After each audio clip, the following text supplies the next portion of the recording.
Hello friends, welcome to ధృతి GS academy.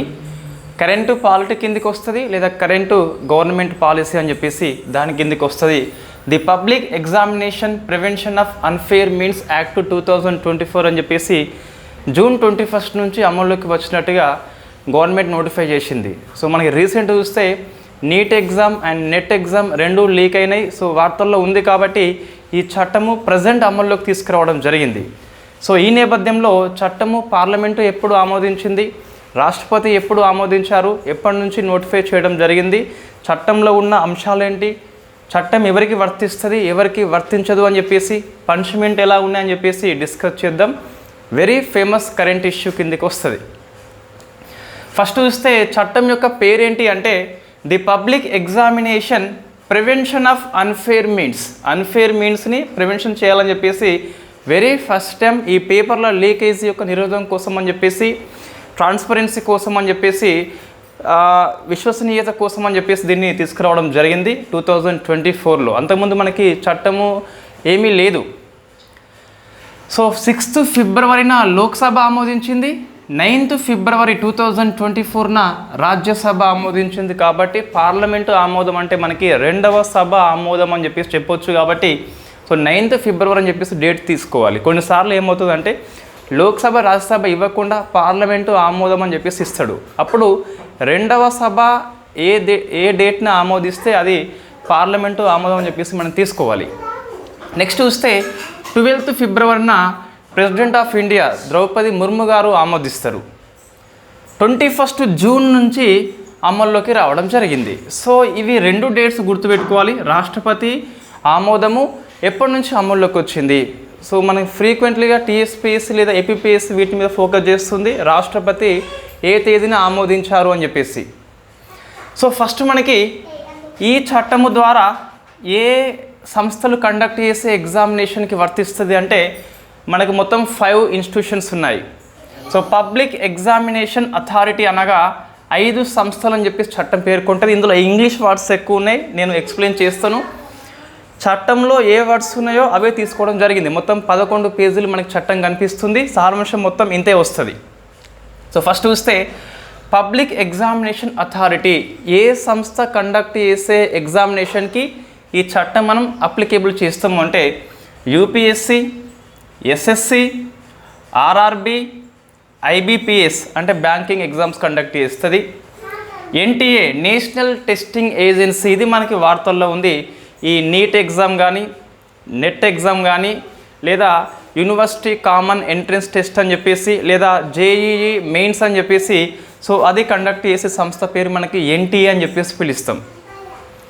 So next ఇవి 5 సంస్థలు కాకుండా డిపార్ట్మెంట్ ఆఫ్ మినిస్టర్స్ అంటే మంత్రిత్వ శాఖల డిపార్ట్మెంట్స్ కొన్ని సిబ్బంది కోసం అని చెప్పేసి టెస్టులు కండక్ట్ చేస్తాయి. సో అప్పుడు కూడా ఇది అప్లికేబుల్ అవుతుంది. అండ్ అదర్స్ ఇంకేమన్నా ఫ్యూచర్లో నోటిఫై చేస్తే ఆ సంస్థ కూడా దీని పరిధిలోకి వస్తుంది. మనం ఏం గమనించాలి అంటే స్టేట్ గవర్నమెంటు దీని పరిధిలోకి రాదు.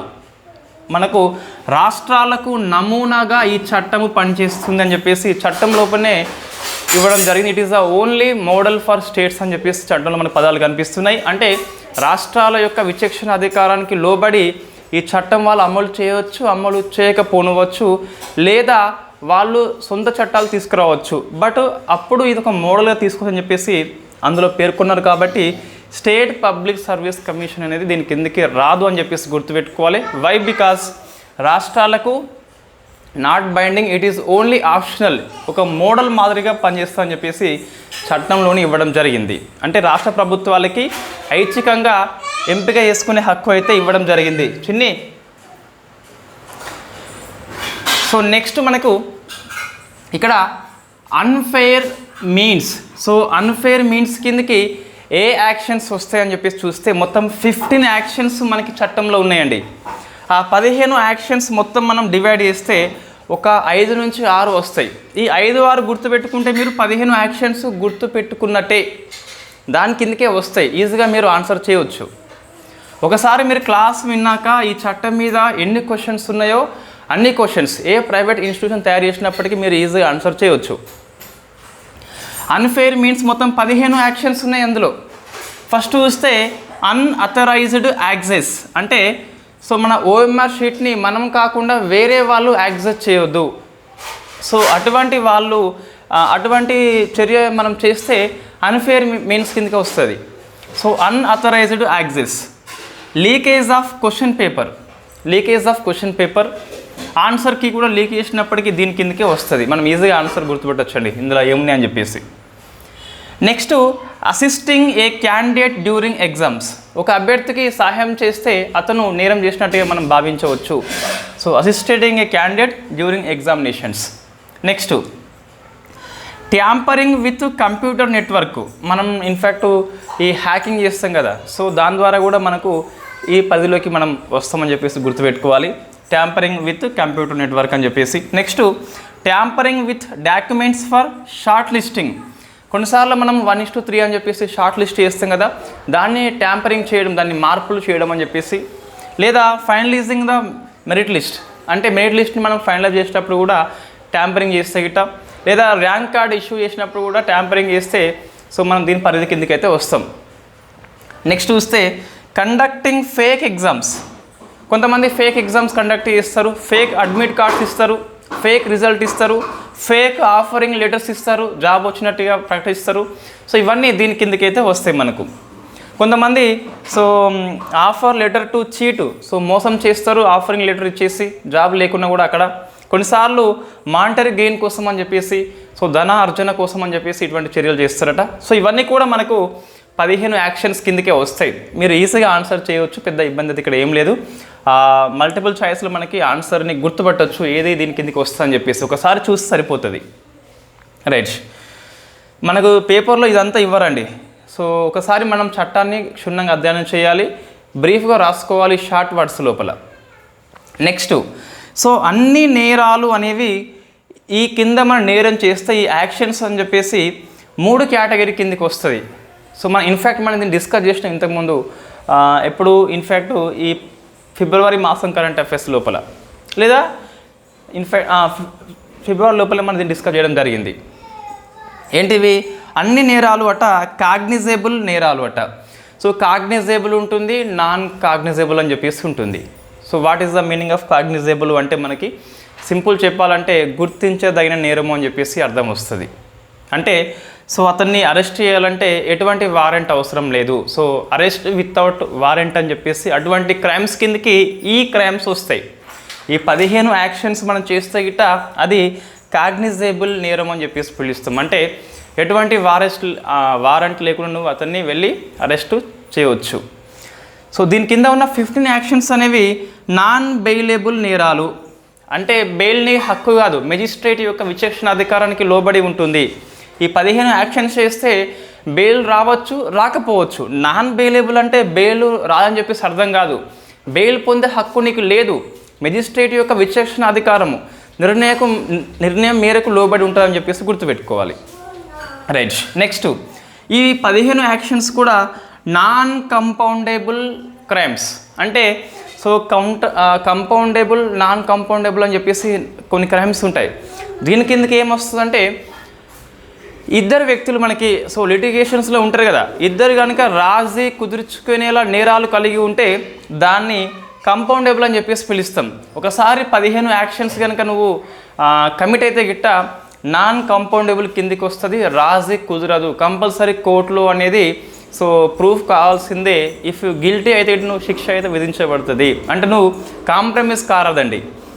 సో ఫస్ట్ ఏంటి మనకి కాగ్నిజేబుల్ అంటే arrest without warrant. Non bailable, bail పొందే హక్కు కోల్పోతావు, మెజిస్ట్రేట్ యొక్క విచక్షణ అధికారం మేరకు నీకు బెయిల్ అయితే వస్తుంది.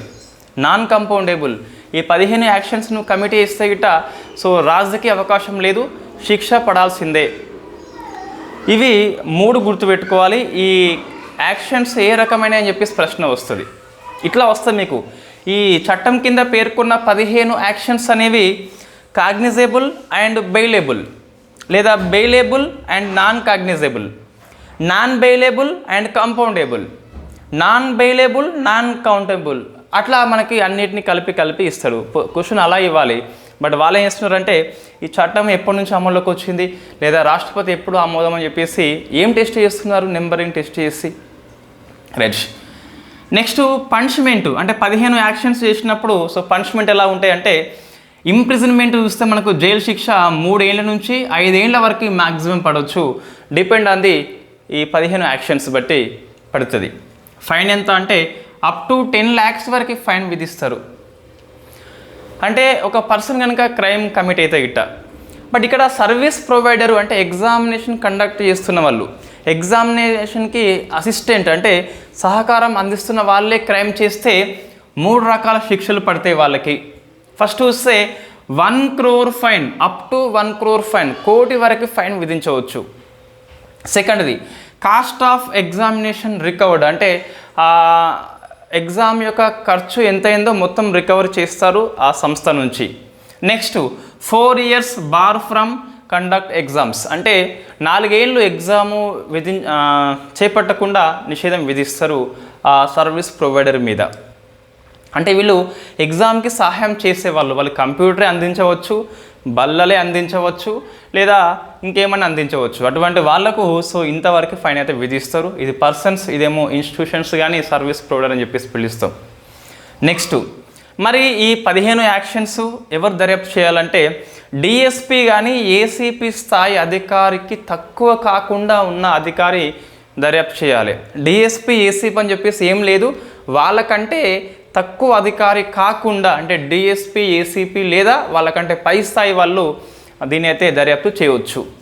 రాష్ట్రాలకి నమూనాగా పనిచేస్తుంది ఈ చట్టం. వచ్చేసి ఈ 5 రకాల సంస్థలు డిపార్ట్మెంట్ ఆఫ్ మినిస్టర్స్ వాళ్ళ కోసం మాత్రమే అప్లికేబుల్ అవుతుంది తప్పితే స్టేట్ పబ్లిక్ సర్వీస్ కమిషన్ కానీ లేదా డిఎస్సి లాంటి వాటికి కానీ పోలీస్ రిక్రూట్మెంట్ బోర్డు కానీ వాటికైతే మనం వర్తింప చేయము, గురుకులం బోర్డు కానీ.